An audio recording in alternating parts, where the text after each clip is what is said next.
When the police handcuffs tightened around his wrists, they had no idea who they were dealing with. Marcus Rose wasn't just another black man on the street. He was an attorney fighting against a system that destroyed the lives of people like him every single day. But their mockery and cruelty were just the beginning. How he responded to their humiliation shocked even the most hardened individuals. But let's rewind to the moment when it all began.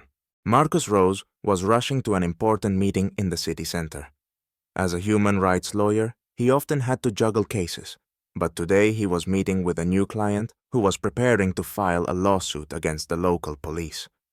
Marcus was younger than his colleagues, but with each passing year, his confidence in the fight for justice grew stronger. As he passed the park, he noticed a group of teenagers standing by a corner store. Their behavior seemed harmless. They were just chatting and laughing, like teenagers do. But then 2 police cars turned the corner. The officers immediately approached the group without explaining why they had stopped them. Marcus felt a knot form in his stomach. He knew this could end badly. He pulled over, parked, and got out of his car. He was familiar with these situations. Police officers often stopped black young men without reason. He decided to approach, hoping to convince them not to overstep their bounds. "Hey, what's going on?" Marcus asked, walking toward the officers. One of them, young and inexperienced, glanced at him but didn't respond. The older officer, with a cocky look on his face, noticed him and leaned in, as if Marcus's presence was something amusing. "Who are you, boy?" he sneered, turning away from the teens to face Marcus. "A black lawyer, huh? You want to help them?" Marcus looked him in the eye. "I just want to know why you stopped them," he said, trying to keep his voice calm. The officer chuckled briefly and yanked Marcus's wrist. "Put your hands behind your back," he ordered, raising the handcuffs. Marcus stood frozen. He knew this wasn't a random mistake. It was part of a much bigger issue. He, a lawyer who had spent his life fighting for the rights of black people, was now the one being victimized.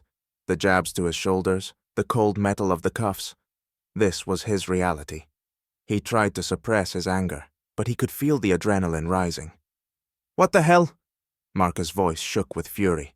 "I have the right to know what's going on. Take your hands off me!" One of the officers smirked while his partner continued filming the scene with his phone. "Are you serious?" the second officer said, trying not to laugh, as if this were some kind of show. Marcus realized they were enjoying this. Not only were they violating his rights, but they were treating his arrest as a joke. The officers kept making sarcastic remarks, unaware they were dealing with someone who knew the law and could turn this all against them. As Marcus continued to try and stop them, voices started rising from the crowd. Some locals had begun filming the scene. "Hey, this isn't right!" came the shouts. Marcus knew this was a critical moment. His mind raced. If they didn't let him go, this wouldn't just be a personal defeat. It would send a message to the whole community. The video quickly spread on social media, and with each new view, more people became witnesses to this abuse. As one officer tried to push the crowd away, the second grabbed him by the shoulder and said, "Come on, enough! Let this guy go. It's already all over the internet."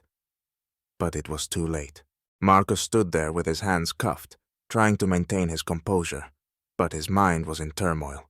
He knew that if decisive action wasn't taken now, the officers would just walk away, and the incident would have no consequences. The cameras from the crowd kept filming, but Marcus didn't have time to wait for the video to go viral. He needed to act right away. "Are you serious?" he asked again, trying to meet the gaze of one of the officers. "I'm a lawyer. Do you want this day to end in court, or do you think playing with handcuffs is normal?" The more aggressive officer furrowed his brow and turned away. Clearly, he wasn't ready for such resistance, but his partner, seeing the situation spiraling out of control, tried to step back.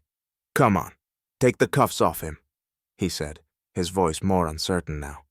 But Marcus wasn't staying silent.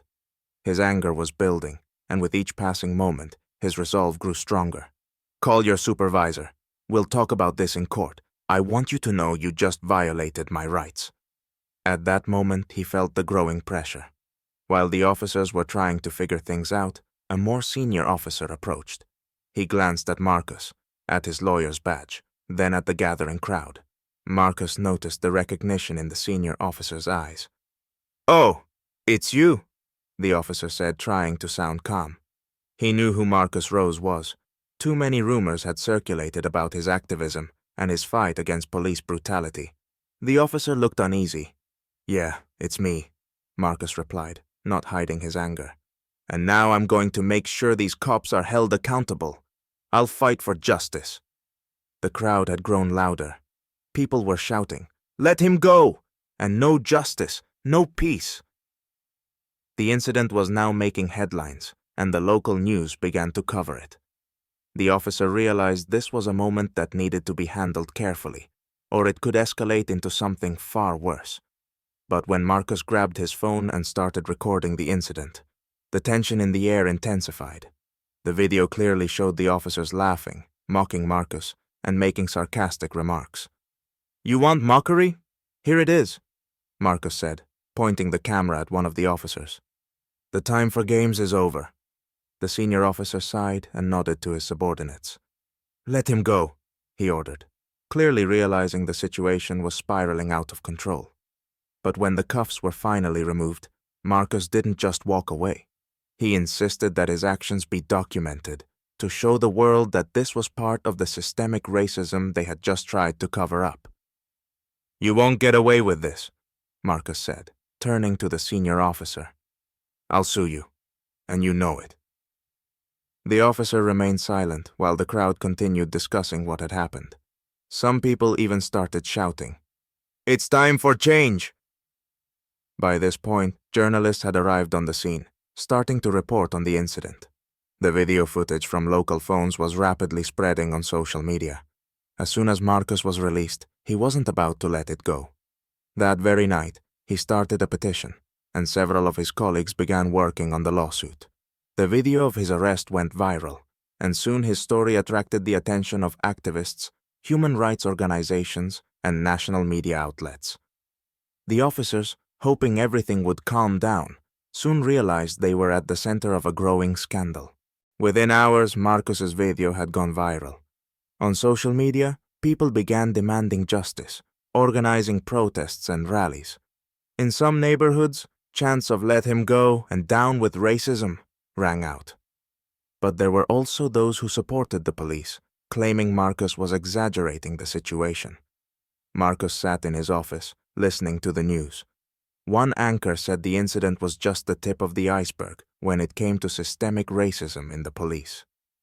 The next day, Marcus held a press conference, declaring that he would sue and fight not just for himself, but for all those who suffer from police injustice. "I will fight for justice, no matter who stands against me," he said, looking into the cameras.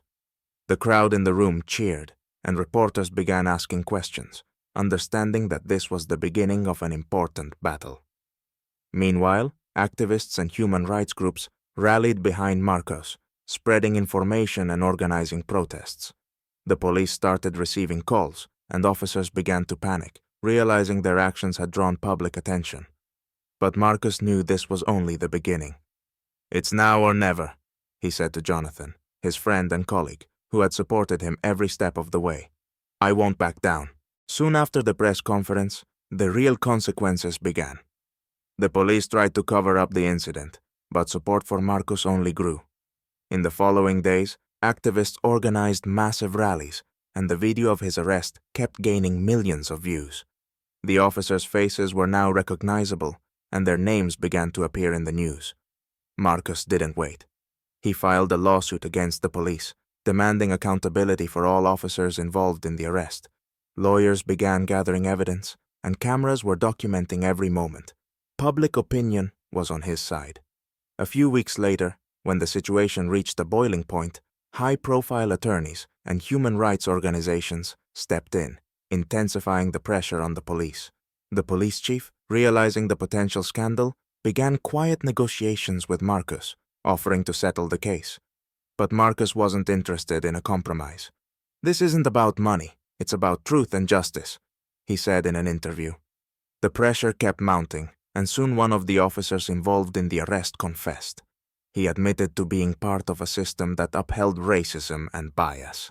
His testimony became crucial to the court case that would follow.